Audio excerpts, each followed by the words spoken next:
Well, good morning. This is another surprise for me. The title that I finally uh, came up with is Vlogger'S Block. Wow. I did not know I would be making a video today.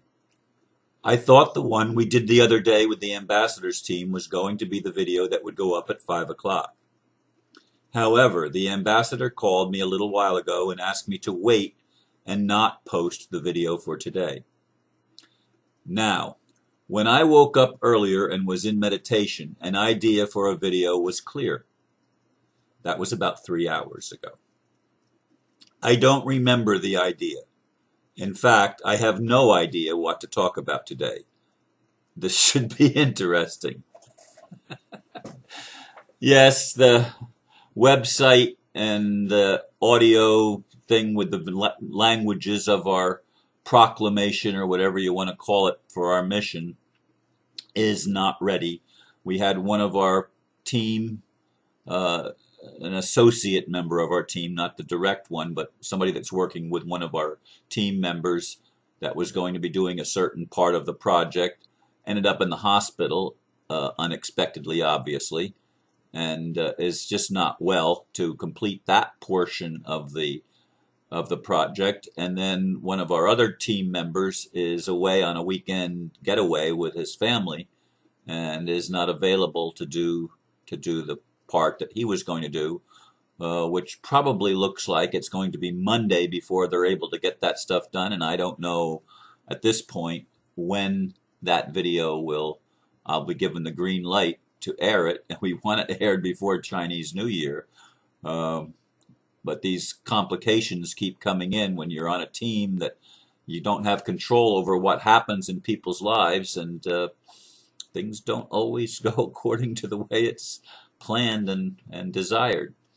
Anyway, so here I am, left with less than a half an hour. Hey, Ron, you got to do a video. And truthfully, it doesn't happen very often with me. When I used to write poems and stuff like that, I mean, I could just, very rarely did I get writer's block. And since I've been doing videos, it's not been very often that I've had vlogger's block. I usually get a pretty clear idea of what I'm supposed to talk about. Not so this morning. Not so at all. So here I am, sitting in front of a camera, trying to pass the time and make a video, and I don't even know what it's about. Now, today is my son's birthday. It's also Valentine's Day. So this thought came to me. In fact, when the ambassador called me, I was just going to sit down and write a post on Facebook honoring my son, because I went to hear him and his band, Orangatanga now they're called. It used to be Brevard Busking Coalition. And of course he plays in a couple of other bands as well. But that's the main band. That's the band that probably has the greatest chance of going somewhere, because they are really talented, really good. But I got to hear him last night and the band play. And I call them the cover band for the Brevard Busking Coalition, which is sort of like a joke.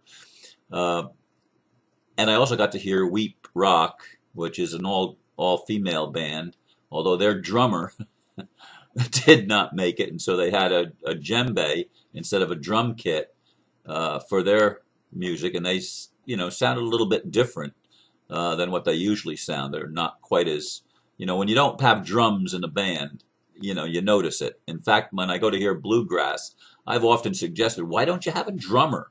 But of course, that's not bluegrass music, I guess. But to me, drumming is what makes the music good. I mean, it's the beat, and and it's the timekeeper of the band. And my son is an awesome drummer. I mean, I sit there and I watch him with his Abraham Lincoln top hat, and just they dress up a little bit better now, most of them, and my son included. And it's they look pretty nice. And I had somebody take a picture of me and my son. Two people actually took a picture of me and my son, and I didn't get it yet, and I'll post it on Facebook when I do get it. But I'm just so proud of my son. Really, I mean, he is such a good drummer. And beyond that, I mean, I have people tell me all the time what a great human being he is. In fact, the curator of the art museum where they played last night, yeah, that's what they played, and the acoustics were horrible in the room. In fact, where I was sitting, you couldn't hear the vocals very well.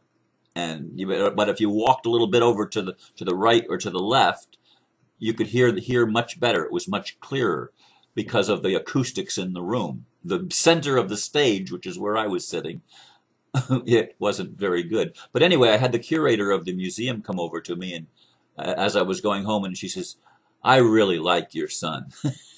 And so many people over the years have told me that, how wonderful a human being he is. I used to get on his case because he likes to help people so much that he's been taken advantage of so many times in his life. Although it hasn't happened now for, I guess, a few years, thank God. So maybe he's learning his lesson about taking in people that need help and only getting them stealing from him or whatever, which lots of things have happened over the course of his life. But he is such a good human being, and it's ironic because to me he's a pessimist. I mean, he sees there's the world, human nature being what it is. There's, it's always going to be that way. There's no hope. It's the world that we live in. This is the way the world's always going to be. So ideologically, even though he's a loving person, he doesn't give much hope to for the future. And I have other friends that are pretty good friends that also, they don't see any significant change happening in their lifetime. I'm not saying that's where my son is, but I have minister friends, for example, or a particular minister friend that I'm thinking of right now, who is about my age, just slightly older than me, 70, I think. And she absolutely does not believe that she's going to see any good happen on this planet in her lifetime. And she doesn't think I'm going to see it in mine either, unless I live to be really, really, really old, because she doesn't see it happening anytime soon. And there's a lot of people like that.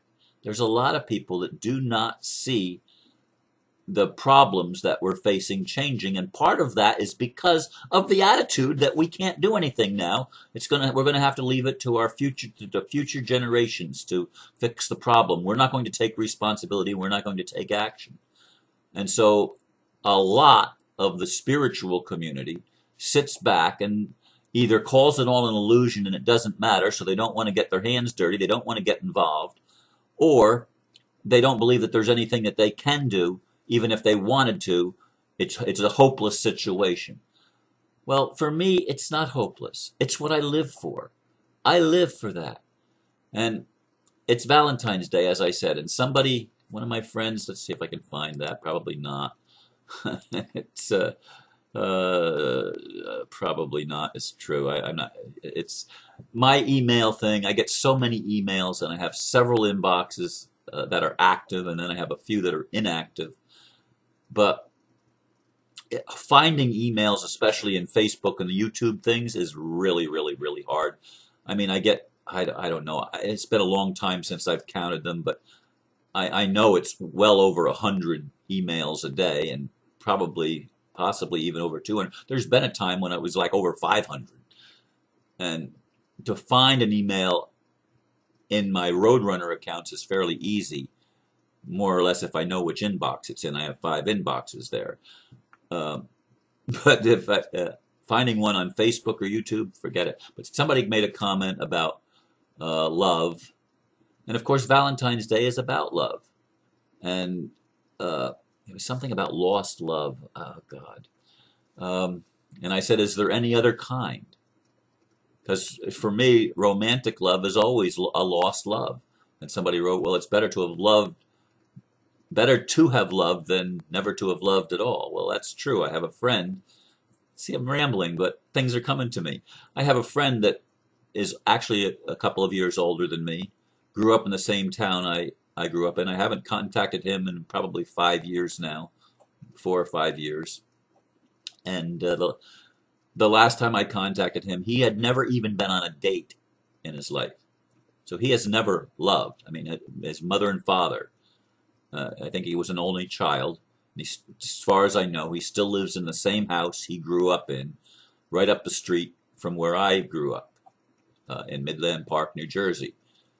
Uh, Here's a man, and I've talked with him. He would love to have a romantic relationship. He's never experienced that in his entire life. I wonder how many other people are like that.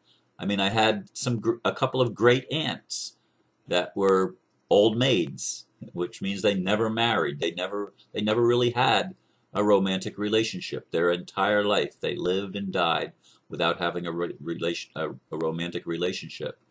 And it was interesting.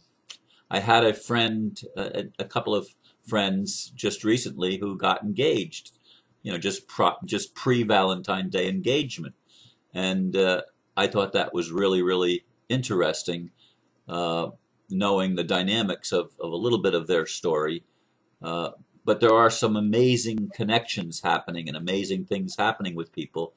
And I don't know if it'll ever happen with me again. I mean, there was a time, as those of you that have been listening for a long time know, that there's been a couple of times that I've entertained the idea of a relationship with somebody at a distance, but I don't even entertain that idea anymore. When I talk to a female, a pretty lady somewhere in another part of the country or another part of the world, I straight out say up front, I'm not interested in a romantic relationship. And I'm not with somebody that I may not ever get to see. And since I don't travel, I probably will never get to see them. I don't have money to travel all over the place. I live on very limited income. And that doesn't mean that I'm poor. It just means that I'm comfortable where I am, and I don't have the resources to go to another state or another country. And my car is getting up in years. It's 2001 vehicle, and I only have to fill the gas tank like every 3 weeks, and I'm rambling. Yes, I'm rambling. And it may not mean anything to anybody else, except you're getting to see Ron. And you're getting to see me in my raw vulnerability and honesty of not knowing what to do and filling up a 15-minute video or less. Maybe I'll quit before that. Who knows? Or I'll get inspiration and find a tangent that you might appreciate. I want a world that works. You've heard me say that many, many, many times.